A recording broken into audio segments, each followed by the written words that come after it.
the amount that we put in, and our goal is to invest in companies where we can be helpful. So that's the strategic part. So long term, we'd like all the companies that we invest in to become suppliers to JetBlue. And so we know that the travel industry has its quirks, and so as we've been, actually yesterday was JetBlue's 18th birthday. So we're still pretty much close to the startup. So we kind of just about barely remember how it was to be like you guys, so hopefully that's helpful. Hi, Sarah Jones. I'm with Boeing Horizon X Ventures. We are the new kid on the block in terms of our venture capital fund, Horizon X, but we are not the new kid on the block when it comes to our 100-year-old company. We just celebrated our century on the planet last year. And we focus on a variety of investment areas, everything from AI to disruptive mobility. Even though we launched in April, we left the gate with a bang and have already made 11 investments. And we really look at trying to be that strategic partner with the investments that we do make. I'm not as cool as Boeing, but or JetBlue. So, Korean Jacob with Highgate Ventures. For those of you who don't know, it's not travel-related stuff. Highgate's primarily has been a real estate investor with big assets in New York, San Francisco, Miami, and big gateway destinations. From being a real estate operator, they moved to being an operator of hotels, operating for big firms in key gateway cities. And I just moved I was Chief Revenue Officer within Highgate, and I just moved the last 2 years to start the strategic tech venture arm, which is the third arm. Luckily, our founders were focused on tech, saying that's the one place that's going to be the most strategic part of Highgate, apart from real estate, the operating arm. We've made 7 investments. We look for companies which are related to travel, obviously, hospitality, and we have a sandbox with 120 hotels in key gateway cities. We get travel startups to work in this sandbox, and if we find it successful, we can scale them up very quickly and hopefully make a lot of money together. Thank you.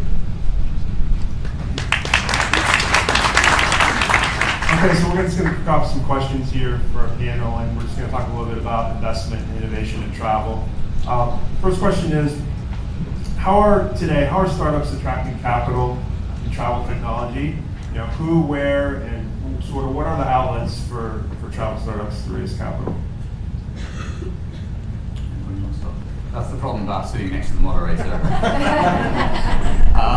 So I would say that today it's a really broad landscape in terms of attracting capital. So clearly, from the people represented here, you'll know that there are corporates that are involved in travel that are interested in investing in innovative ideas. But we're not the only game in town. So if I look at the venture money that's gone into travel, the largest contributors in terms of number of deals are people like 500 Startups and Plug and Play. So even though these guys don't have a travel expertise per se, they're not focused on travel, there are so many travel deals out there now that these guys are ending up doing 20, 30 deals, usually very early stage. But that's not the whole story. So as well as the corporate guys, as well as people like 500 Startups, you do have traditional VCs who are investing in the space, again, not because of any particular desire or love for travel, but because it's an interesting space. And then now what we've seen in that is the ICOs. So now people are essentially selling tokens as a way of generating capital, and in many ways you would say that that might be a faster way and a way to raise more money at an earlier stage than you might do from many VC. It also might not be a legal way, but I don't know. I don't know how that works, and I'm not a lawyer, so, but anyway, people are out there doing that. And then of course there's a very active angel scene. So if you look at the people who started Orbitz and Travelocity and Priceline, all those people and other angels like them are investing as well. So it's pretty varied. I think Raj really kind of summarized it really well. I think what I find is interesting is that you're starting to see a lot of investment from players that we don't necessarily think about being in the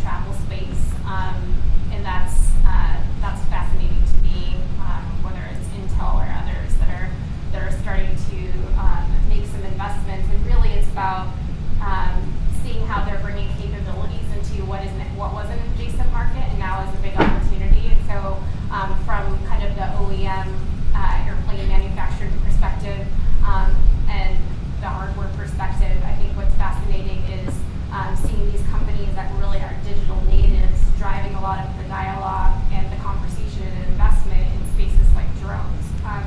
So I think we're going to continue to see more and more of that as kind of these industries converge, and what seemed like very separate industries, are starting to, like I said, converge and really take advantage of the adjacencies and drive the dialogue. So I think that's been really fascinating to watch, and we'll see more of it.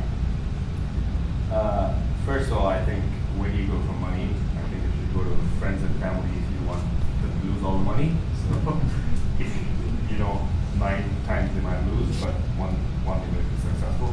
My good friend Ken is over there at the back. And if you want to pitch to the guy over there, he's the travel and hotel space that started on the way in. But I see a lot of people actually who are not typical venture capitalists. We all grow the same meatball, but there are a lot of people on the sidelines who are doing core businesses who actually wouldn't mind getting into travel tech or tech. And he's a costly guy. I tried to pitch him a number of times, but he's a tough guy. If he gets his money, that's good. But I would say definitely start with friends and family. It's always the best thing because when you pitch that idea, you really don't want to lose their money. You might be okay losing venture capitalist money, but you don't want to lose their money. So most likely you will refine and get your idea really, really perfect. That's number one. Number two, to Roger's point, how many of you know about the plug and play in San Francisco? Anybody? Hands? Show of hands? A couple of them here. Raj, correct me if I'm wrong, but I think the way these guys came about is they were Iranians, right?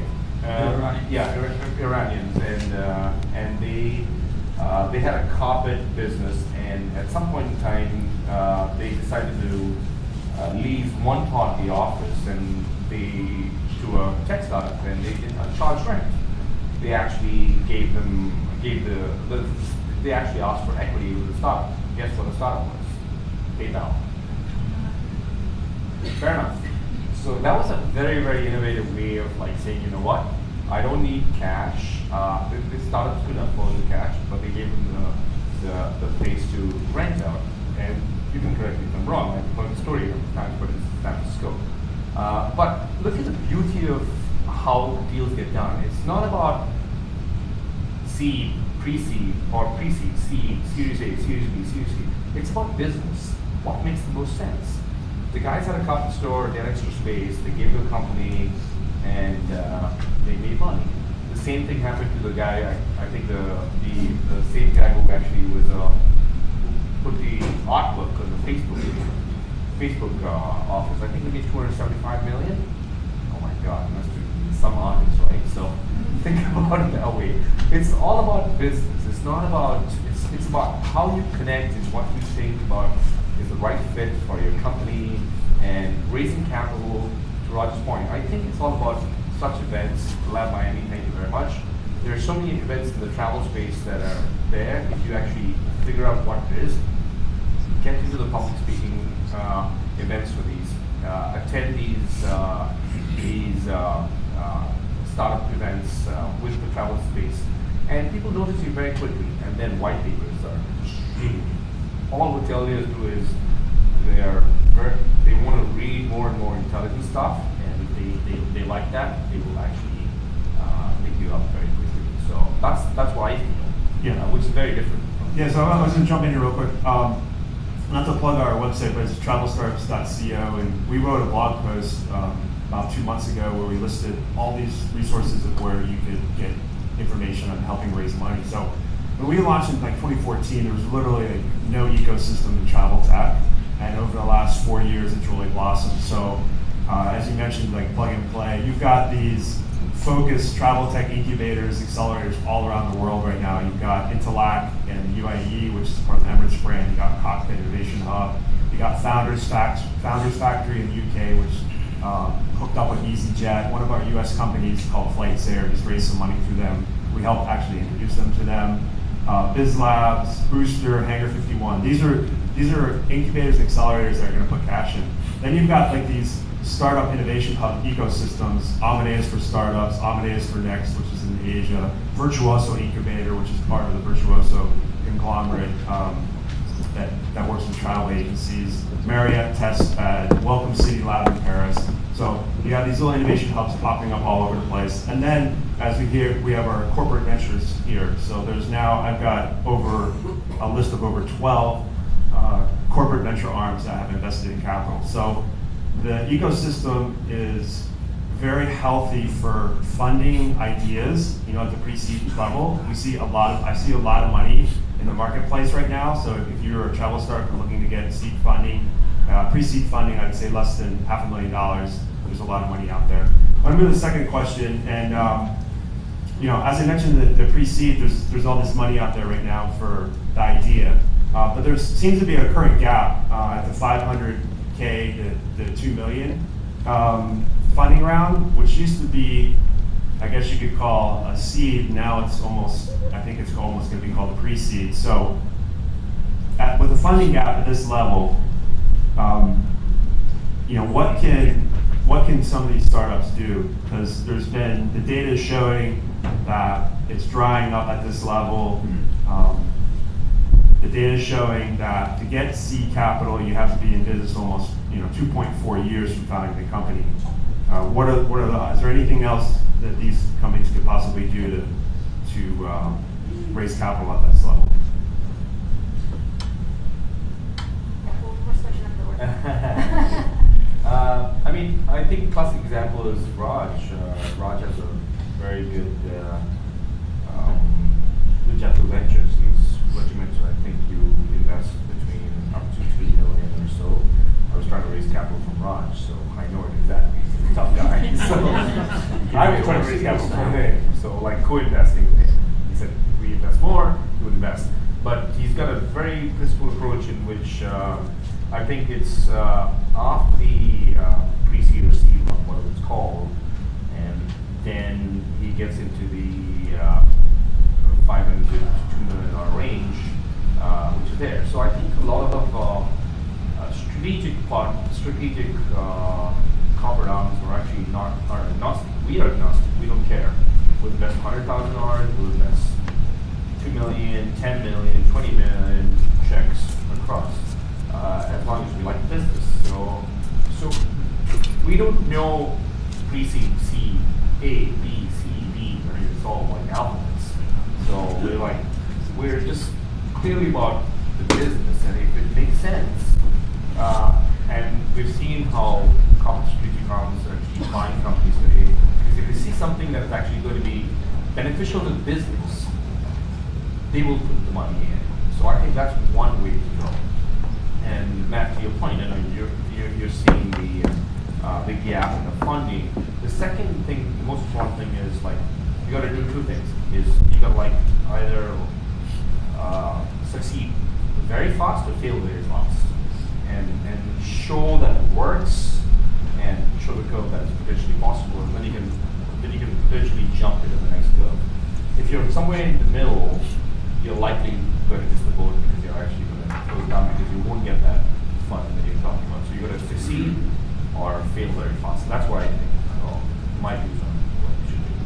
Yeah, and I think that it very much is about the value that we see in the startup and the maturity of the startup, agnostic of the round, and how we look at tailoring the right investment at the right time for that startup. We don't want to drown them in money. We'll want to make sure that they're capable of growing. We take minority positions, so we want other investors to come to the table.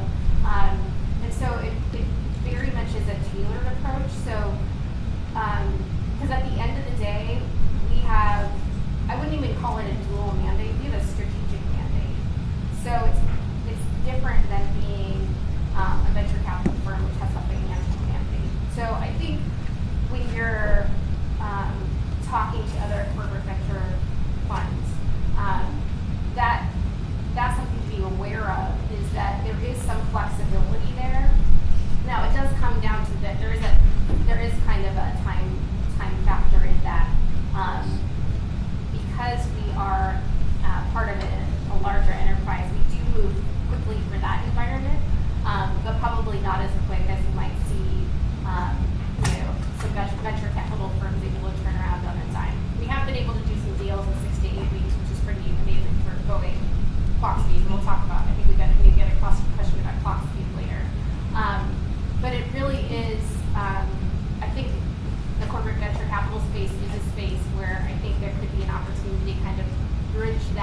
funding gap.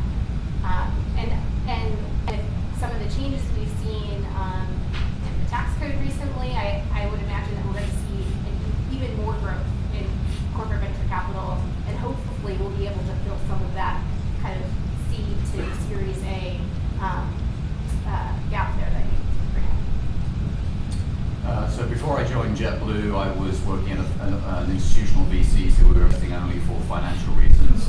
So if I step back and try and explain why we have this gap, the reason we have this gap is because there's so much money chasing venture today.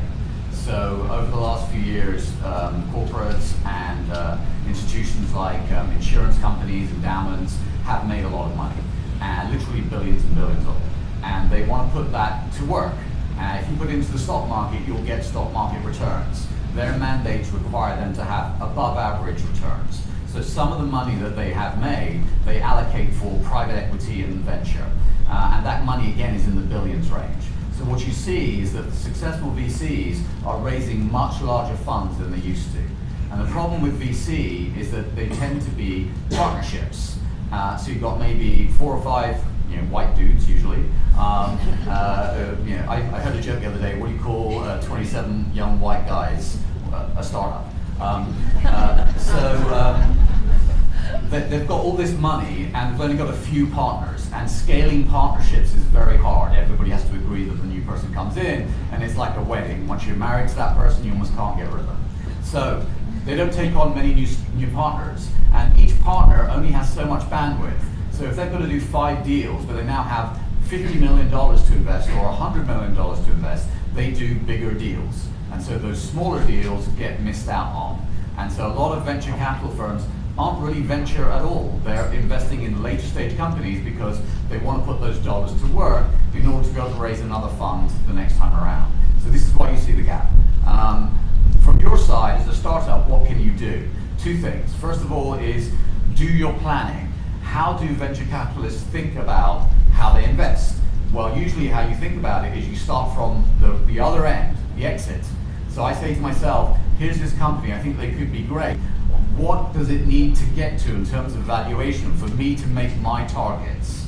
And then I work backwards from that and say, okay, today, what am I prepared to invest in this company and what valuation for what percentage ownership in order for me to get to the other end, assuming these things happen, a couple more fundings, these guys are successful, the market's about the same, et cetera, right? So I do that math when I think about how I want to invest. You should do that as well, right? What do you think the company will look like? You're going to make all sorts of assumptions. They're all going to be wrong. Doesn't matter. The point is, do the math and understand what the ranges are that people will invest in. And then the next thing you do is you think about those points at which you might get funded. Maybe you get some seed funding, maybe you get some Series A funding, maybe there's later stuff, maybe you don't need later stuff. By the way, the number one best way to get funding is revenue. Okay? If you don't want any VCs telling you what to do in your company, get revenue. Best way to fund a company ever. All right? But think about the milestones and be very careful now and say, what can I achieve between the milestones? Because as an investor, that's what I'm looking for. You guys did a seed and you come to me for a Series A. I'm like, what did you do between the seed and the Series A? Which milestones did you reach that are fundable events that I will say to myself, these guys have made progress, they cracked some issues, they showed the model is working. If you can do that, your chances of getting funding are going to go up significantly.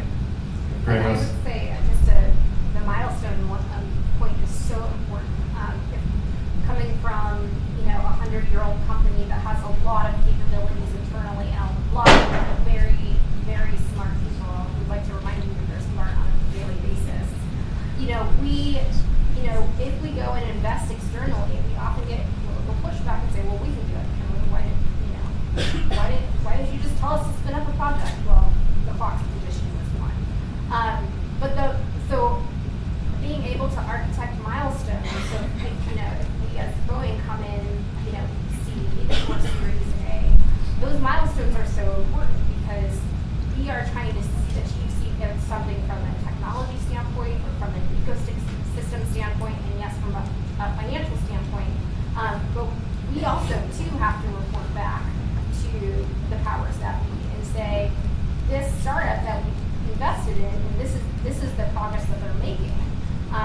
Because we do want to be a strategic partner and we do want to be helpful, but we also want to know, can we help you get your milestones, and are we structuring it in a way that's right for a strategic investor like us to come in? So that's a great point. I've had similar conversations with some of our students. Definitely. That's great. Let's transition here into let's talk about some of the new emerging technologies that are creating more convenience and accessibility for travelers. This is the sexy words: artificial intelligence, machine learning, natural language processing, chatbots, blockchain, Internet of Things. How is the speed of business and travel and tourism hospitality sector evolving? How is any of this technology actually driving the bottom line? Is it making more money for companies in the travel space? And also, like, what is not working? Like, what are some of the emerging technologies that people are talking about today that you've witnessed just maybe don't fundamentally work? From our side, actually, yes, we are seeing all these terms as big buzzwords. We are seeing very little effect on, at least on the hotel side. Maybe airline might be different, so I'll speak to that. But I was in Lyft the other day, and I was really upset because my driver was right there, and he wasn't right there. I tried to call him, he looked right there, and then I got a chat box right there. They said they would charge me $10 cancellation fee, and I could see him on the app right in front of me, but I couldn't see the car. And they said, "Oh, we're waiving your cancellation fee." I said, "No, that's not true. I was right here. I called him 3 times, I texted him, I got a chat box or a reply back." I think you see this starting to emerge, at least in travel, like in companies which expand. But on the hotel side, we are not even close at all. We're very, and that's one thing for all of you to know. If you're on the travel spaces, the hotels are very fragmented. So there's an advantage there because of being so fragmented. There's a big opportunity for people to come to actually and do stuff. But we are not seeing a lot of this, even with the Amazon Echo in the rooms or any of that stuff. It's feel good. There's privacy issues there, so it's going to emerge at some point in time. One of the companies that we are working with really works with machine learning and almost AI, where we use boosted regression trees to actually figure out what's the most learning that we can do for forecasting and revenue management. So what we call logic, Raj knows about it. But we've used that, and we're starting to see the effect of using machine learning, one of the terms in hospitality industry, and I think it's powerful. But I think there's a lot of opportunity for a lot of startups to actually jump in and quickly show hoteliers the proof points. Don't talk about these big. You can talk about the big stuff, but to Raj's point, show the difference. What does machine learning do? What does AI do? What does chatbots do? It increases the efficiency, or reduces cost, or increases revenue. That's all people want to know. If you can translate that to people, they will definitely jump in. I got a second question that's talking about how the corporates are using pilots and open platforms. Could you, I'm going to just challenge you a little bit, because working with the hotels is a real pain in the ass, especially when it comes to travel startups. It's just so difficult to work with them. And I'm trying to figure out, I've been in this for 4 years working with startups, and trying to figure out, why is it so hard to work with a hotel? In your use cases, you've made some investments. Could you maybe talk about, did you pilot that, or did you test that before you invested in that? If I have a technology and I want to get into Highgate hotels, how does that work? What do I need to do? Good point. If we haven't invested, likely you're not going to get it. So maybe that way. But the rationale here, Matt, to your point, is exactly true. I've seen it. It's very bureaucratic. Hoteliers get bombarded with a number of stuff. different ways in which you can actually do communication and housekeeping. 10 startups on how you can improve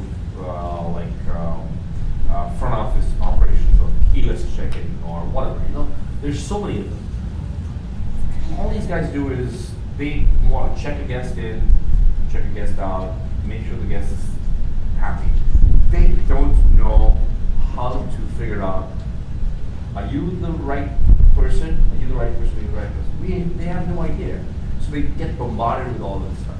So what we did is exactly that point is we said, you know what, Medallia, I don't know if you know the story of Medallia, that's one of our things. We were actually the first user of Medallia with customer service oriented stuff. We put them in all of hotels right in the beginning, I think 2003 or 4 or whatever it is. They're $1 billion company. We've seen a lot of these companies actually grow up in space, and we were one of the first few people who tried it. So what we've done is we said we will invest or partner or incubate, which we incubate with some companies too, and then we will test it across 5 hotels. If it's successful, we expand it across 50. And then we see it working, and then we start propagating that and say, you know what, we want to jump in, we want to put money in, it's working so well. So it's a symbiotic relationship. It helps our hotels, it helps investment, we help them, we help them scale. And we would do that absolutely for any company that we know makes a true difference to the hotels, as well as we think is going to be there for the long term. So is I wanted to ask, I had Nicole and I got to talk to you, and I wanted to ask you about this last night. So is all the investments that you made, has every one of those investments been through a successful pilot test where you've done 5 and then rolled it out, or have you invested in a company you've never worked with before? Have we invested in a company that we've never worked with? Yes, we have. You have, okay. We have. We actually worked on this, which is a short-term vacation rental company. It's called Transparent. It's transparent. So, and it's very interesting, but the amount of data that they had on the short-term vacation rental was very quick. We did the investment in 2 weeks. It was a very small check. But we liked the data, and we've never worked with them. But I knew the founder before, but we knew that could be actually beneficial to us in the long term. We still haven't seen the results, but we knew that we wanted to observe the vacation rental side from the hospitality side, and big data within the short-term rental. So we've done investments too. Okay, that's great. How about Raj with JetBlue? What are some of the emerging technologies that you're a real fan of that are moving the needle for you at JetBlue? I would say that almost none of them are moving the needle right now. That's the reality. That's good. I mean, this is good stuff. So all the things that you mentioned, that was a great startup. I don't know what the name of that startup is that does all that stuff, but I want to invest in them. Look, the reality is that travel is one of the oldest industries out there. There's a huge stack of technology. I'm not just talking about computers now, but the way that people do things is institutionalized. In his industry, there's 3 different groups of serious people you've got to please. The owners, the flag, and the management company, his lot, right? Trying to get all of them in a room to agree something is a nightmare. But the point is this, is that these industries have been around a long time. You mentioned it's super hard to work with hotels. Somebody needs to start a startup that makes it easy to work with hotels. There's very basic things. One of my startups is called Recharge. Koreans also invest in them. What they do is they get people into hotels during the day when the rooms are traditionally empty. But the hoteliers are worried, well, what if those guys stay too long and they threaten my overnight business? And the data to tell the hotels when people are checking in and checking out, nobody looks at that.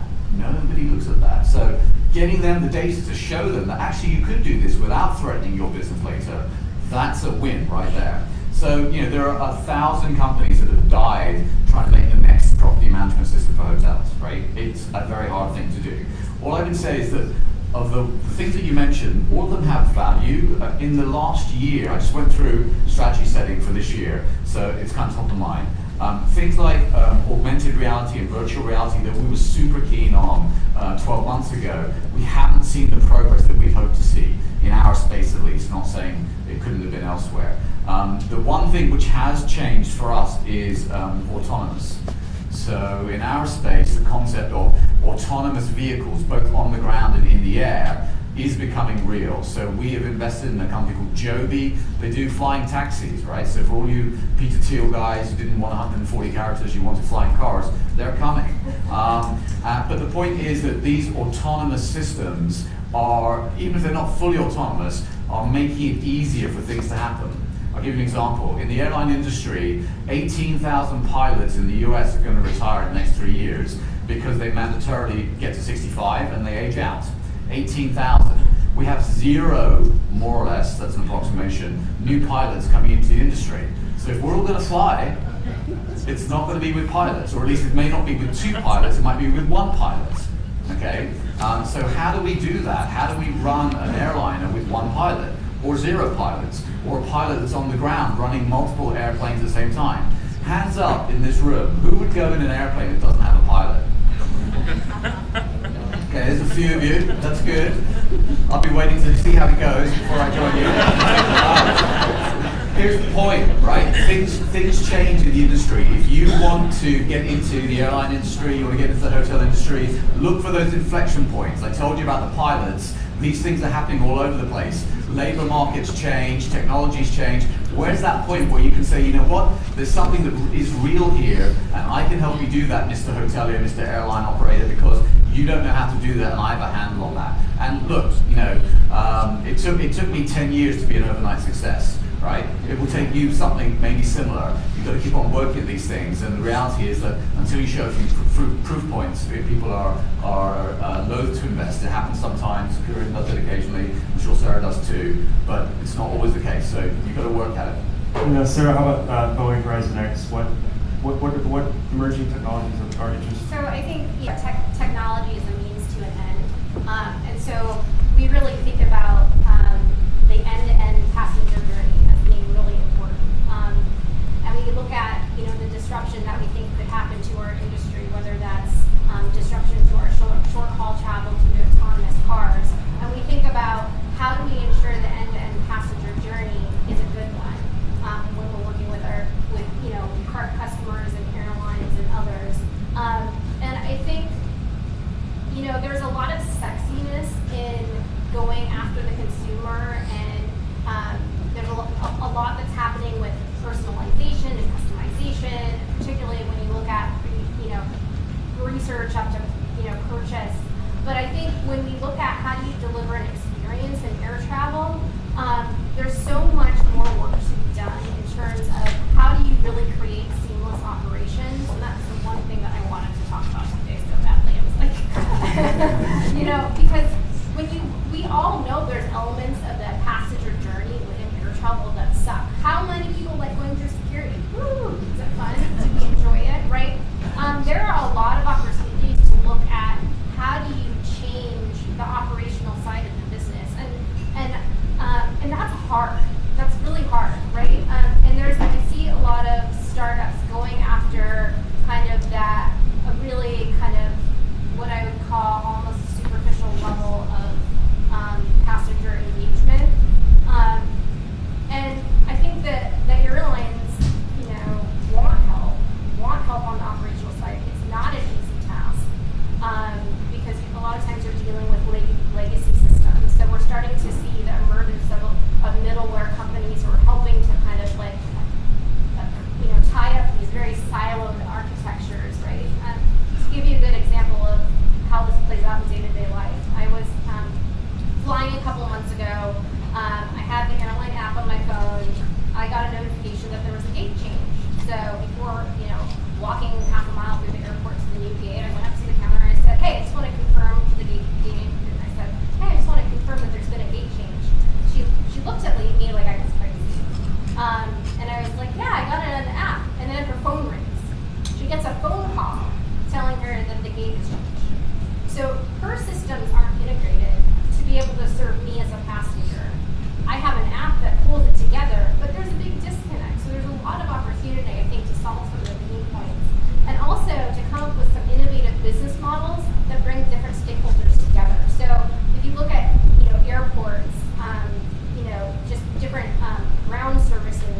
brainstorming ideas. You please call me. 40% of the deals that we see are in that passenger experience, and I don't diss that.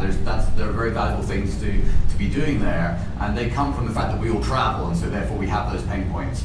But for me, it's like an iceberg. So the passenger experience is the stuff you see above the water. What's below the water is how do you operate a huge travel provider, right? And frankly, if you could save me, 0.25% of my costs of running my airline, I'll put up a statue to you, right? Because that is huge, because the margins in our business are pretty damn thin, all right? So think about the operational side of how do you run this thing. I see Kerry's nodding her head there. How you run this thing to make a difference, and that's really, really where the pain is, because if you get that right, the passenger experience is going to get better. Let's, we got about 5 minutes, a little less than 5 minutes, we'll finish up with the last question here.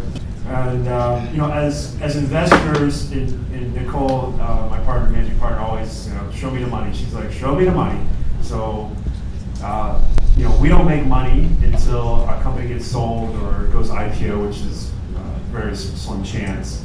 And what's been interesting is for our business, as our fund is closed and we're sort of we're at the back side of it now, we're focused on selling companies. We actually just have one company we think we're going to sell here very shortly.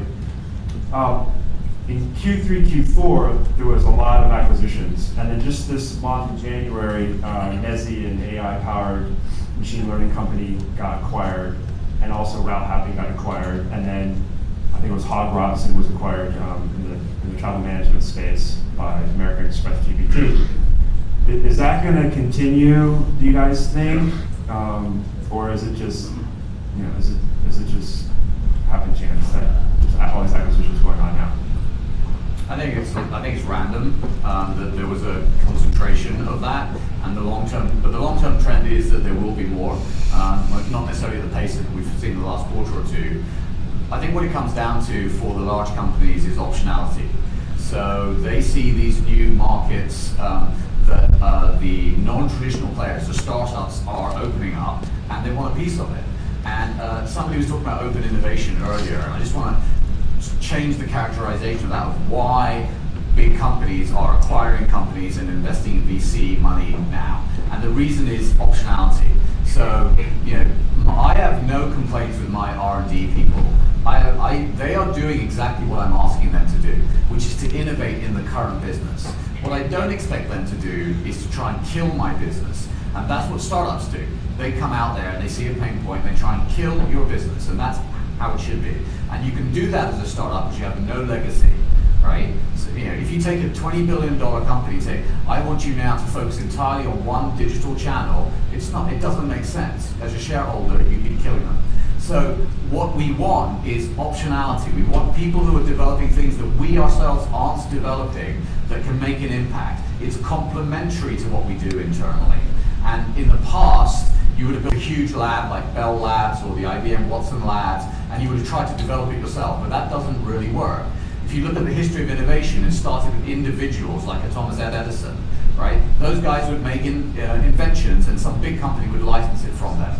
Then the big companies got smart, and they said, oh, hey, we could have our own researchers. We don't have to pay a Thomas Edison a license fee. So they built these big labs. And now we're back again to individuals, except it's not just one individual, it's groups of individuals, and they call themselves startups. So the pendulum keeps swinging backwards and forwards, but the goal is always the same. It's how do I drive my business forward?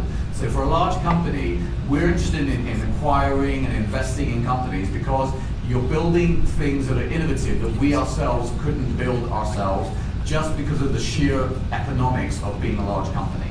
So I think it will continue. I'm not sure it will continue at that pace. I think our time's up. I just wanted to, before we wrap up, I just wanted to say one thing about today's called The Future of Travel. That's what our conference is called. And I think it's important to know, especially for the startups, that you all are the future of travel, right? So everybody sitting here that's taking the time out to come learn and meet new people, you are going to be building some of the future travel companies of the world. So thank you all for coming.